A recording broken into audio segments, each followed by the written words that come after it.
right, hello wine drinking people. We are back. It's Friday, April 15th. Getting ready to take down a whole lot of vintage Madeira tonight and some old Barolo. But first, what did I drink yesterday? Gosh, we had a big day in the store yesterday, man. The last few days have been like, big league here at the Wine Watch. And then we got a lot of night drinking going on this week as well. So, man, I'm trying to stay in good shape, folks. But let's see. We had one winery that I hadn't seen for quite some time, so it's always nice to revisit, winery like Frank Family, and especially after we've had 2 or 3 people walk in the store and ask about these wines over the last couple months. Kind of ironic that they should stop by to taste me on the new releases, but some great stuff. Small family-owned vineyard and some great estate vineyards. The Chardonnay, the first wine up, is all estate fruit, 100 acres right next to Buena Vista Winery. They've got about 250 acres in total, and Rich Frank, the former president of Disney Studios, is the man behind this winery, and he bought the old Lark Mead Winery, which is the 3rd oldest winery in Napa Valley, in 1992, and it's been turning out some very good wines. And the Chardonnay was a nicely balanced wine. It had some lovely lemon drop candy fruit on the nose, a nice amount of minerality there, a touch of vanilla bean spice.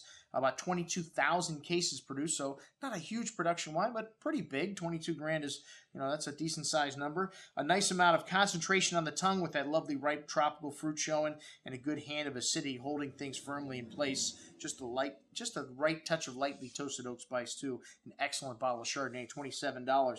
Next up, the Pinot Noir from this same Carneros ranch. About 10% of the production is Pinot there, 90% Chardonnay.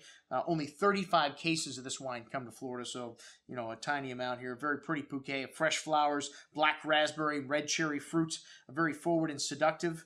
Fresh berry pie on the palate, smooth and silky. Tannins, one of the things we love about Pinot Noir, that velvety texture it has. And a nice balance of acidity and some lovely floral nuance showing there on the finish as well. Excellent bottle of Carneros Pinot, 38 1/4. And then the Frank Family Napa Cab. Hey, Napa, that's Cabernet country here, folks. And a bit of Petit Verdot, Cabernet Franc, and Merlot added into the blend. 75% from the eastern part of the valley floor, a little more temperate swings there, and 25% from Rutherford. And this is the crown jewel property where all the reserve comes from. But a nice amount of cigar box spice, currant, and cassis-berry fruit on the nose, along with some lovely toasty oak. Distinctly earthy, that nuance there showing maybe from the Rutherford dust.